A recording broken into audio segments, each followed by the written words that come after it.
Welcome to this short input on bereavement and other loss in the context of COVID-19. This is part of the rollout of the nationally developed Wellbeing for Education Return package, a series of training and resources intended to support education staff to promote the well-being and resilience of children and young people and the wider school community during the coronavirus pandemic. My name is Leanne. I'm an educational psychologist working in Salford and Tameside. Delivering with me today is Erica Douglas Osborne, an educational psychologist working in Tameside. You may have attended the Wellbeing for Education Return training that was delivered in the autumn of 2020. These slides formed part of that training. This session is one of a series of 5, including wellbeing frameworks, resilience, staff wellbeing, stress and trauma, and anxiety and low mood. There are also drop-ins planned for the spring term of 2021. We'll start by looking at some statistics about bereavement prior to the coronavirus pandemic. Bereavement in children and young people is more frequent than people may think. 78% of 11 to 16-year-olds in one survey in 2001 said that they have been bereaved of a close relative or friend. It's estimated that in 2015, 23,600 parents died in the UK. These parents are estimated to have left behind around 41,000 dependent children aged between 0 and 17. That's 112 newly bereaved children every day. A survey in 2011 found that by the age of 16, 4.7%, or around 1 in 20 young people, will have experienced the death of one or both of their parents. It's also important to note that some groups are more likely to be bereaved than others. Mortality rates vary by social class and by geography, so it follows that children living in disadvantaged areas are more likely to be bereaved. Also, some groups of children may be more likely to experience particular kinds of bereavement. For example, mortality rates among disabled young people with complex health needs are higher than among the general population. So before we look at bereavement itself, it's important to think about other losses that have happened because of the pandemic. So normal school life has been disrupted. Many children have been denied their usual transition between important phases of their education, such as starting reception class or going from the end of year 6 to year 7.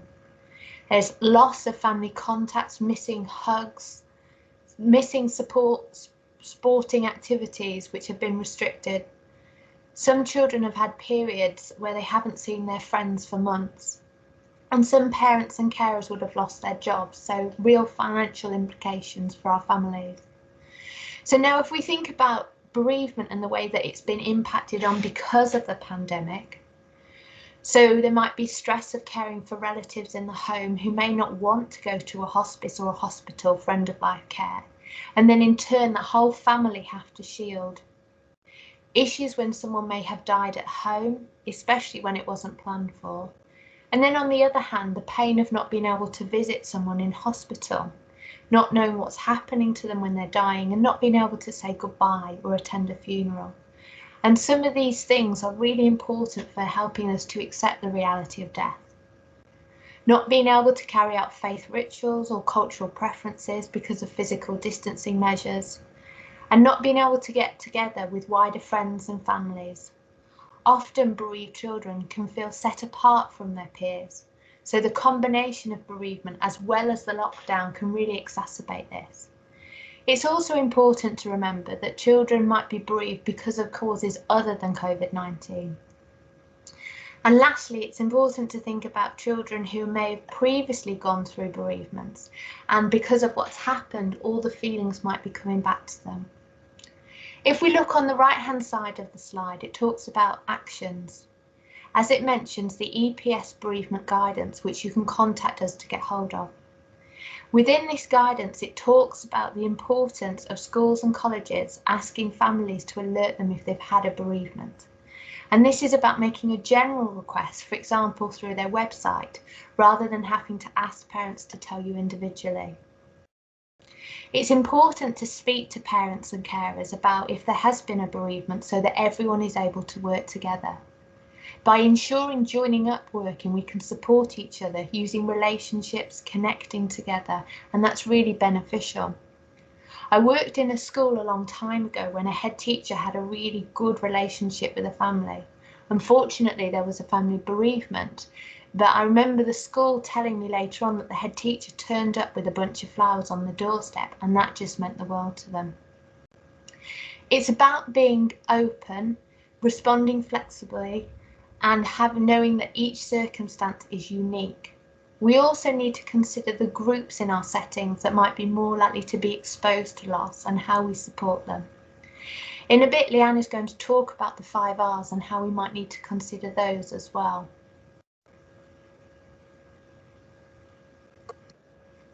So here are just some key messages for loss and bereavement. It's about being open and honest with children at their developmental level. If a child is ready to ask a question, then they are ready to hear the answer. The language that we use is really important, talking about death and dying rather than passing over or loss, because that language can be ambiguous. Everyone's way of grieving is unique and all feelings are valid. Grief is horrible, but it's a normal part of life, and most children and young people will be bereaved at some point in their life. And it's important they are supported by those who they trust and they know. We need to listen to children and young people because they know how best that they can be supported. It's important to normalise their feelings as well. If a young person who is really angry, it's important to say it's normal to feel angry because of what's happened. If someone might not feel anything, we might say it's normal to feel numb because of what has taken place.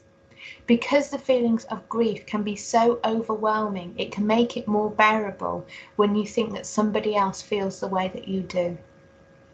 Guilt is very common with grief, and children need to be reassured that they are not to blame for what has happened, and that other adults are not going to abandon them. We've talked before about how hard it is when you've had loss and you've not been able to visit someone in hospital. It's very hard to acknowledge the loss of pain because it is so painful. And you might want to tell a child that you can't take away their pain, but you can sit alongside them whilst they experience it. It can take time for life to grow around grief, and time is a great healer. You can support young people to remember the good times. You can do this through memory boxes, writing, drawing, creating a memorial garden. And it's important to join up with the family and respect their wishes and ways of doing things.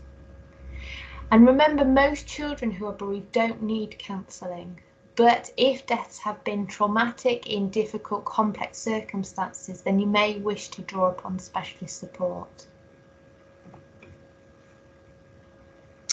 So we'll now look at the link between the 5 R's and bereavement and loss. So to remind you, the 5 R's are relationships, recognition, reflection, regulation, and resilience. And they're an aid memoir to remind us of the key ways that we can support well-being in general. Throughout all of the webinars and the associated materials, we are emphasising the importance of relationships because we know that they're so fundamental to well-being in general.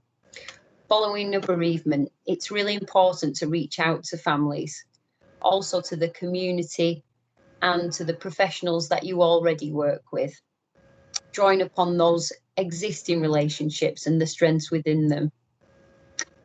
It's important to recognise and look out for those signs of distress. So you might not always see all of these signs of distress, and some of them might be less obvious.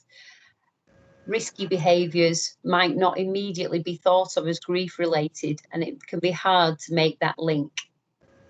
Another thing to bear in mind is some adolescents might react to their bereavement by appearing very mature, almost as if they've bypassed their grief. And it's particularly important to offer them the space and the support to grieve. Thinking about reflection in terms of self-awareness and agency, it's important to encourage self-awareness in yourselves as practitioners and in the young people themselves. It's important to consider, first of all, if you are the best person for the job of supporting the child and family, thinking about factors such as whether you've been recently bereaved yourself. It's vital as well that you practice self-care, whatever that looks like for you.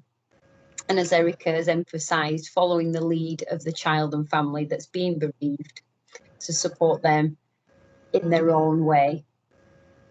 Remembering as well the importance of encouraging self-efficacy. So encouraging the young person to have a sense of agency and the belief that they can make changes in their own world. And this is really important to recovery. Moving on to regulation. We would recommend looking at what is already in place at school in terms of providing regulation across the setting. What do you use at a whole school level? What routines or rituals do you have? And how are these different now during the current restrictions? What do you use to support individual children and young people to regulate? Do you have a key adult system in which young people have a check-in at the beginning or the end of the day? And these regulating activities might look very different in each setting, but they might include things like prayer and worship, calming activities such as mindfulness, drawing upon links with the homes and in the community. And then finally, resilience, thinking about supporting that ability to recover from difficult circumstances. We'd recommend striking a balance between the expression of feelings and sticking to those usual routines that can be so comforting and provide structure for children and young people. Bear in mind that healthy grief shuttles between those two states of focusing on the loss and then focusing on restoration and recovery. We've already talked about the importance of self-efficacy, but there's also collective or community efficacy, the belief that as a school community, you can bring about a difference and make a change. And this can help both the community and individuals within it to be resilient. Connectedness, as we've emphasised, is really important, but also in building and maintaining resilience. As we know that bereavement can be really isolating, it's even more important to reach out and draw upon those connections. And finally, to notice acts of kindness. Educational psychologists who responded following the Grenfell fire encouraged children to notice acts of kindness that they'd witnessed and to share them with each other. And in that awful aftermath, in which there was so much loss to comprehend, it was really helpful for the children to be reminded that there's still kindness in the world. So just to summarise, the things that you can do to help: listen and talk, use active listening, show compassion, be honest and avoid half-truths. Check in with the family about how they've explained the death to the child so the narrative is consistent among the adults. Many people cope well and recover with ordinary community and family supports. Remember the importance of peer relationships for children and young people. And remember, parents and carers might also need support. And some people, a smaller number, will need additional professional support. It's also helpful to make a note of the date of the young person's bereavement, so you can flag it up to yourselves a few weeks before the anniversary, so you're remembering to offer support around this child. Remember, grief is a journey. It's not linear, it can go up and down, and it can take time. Grief will always be there, but it might feel different at different points, and it might feel better at different points. It's about learning to cope with it and recognising when it's been more likely to affect a young person. Thank you so much for listening to our input on bereavement and loss. Please see the other videos on this page for more information regarding supporting children and young people during the current climate. Thank you very much. Thanks.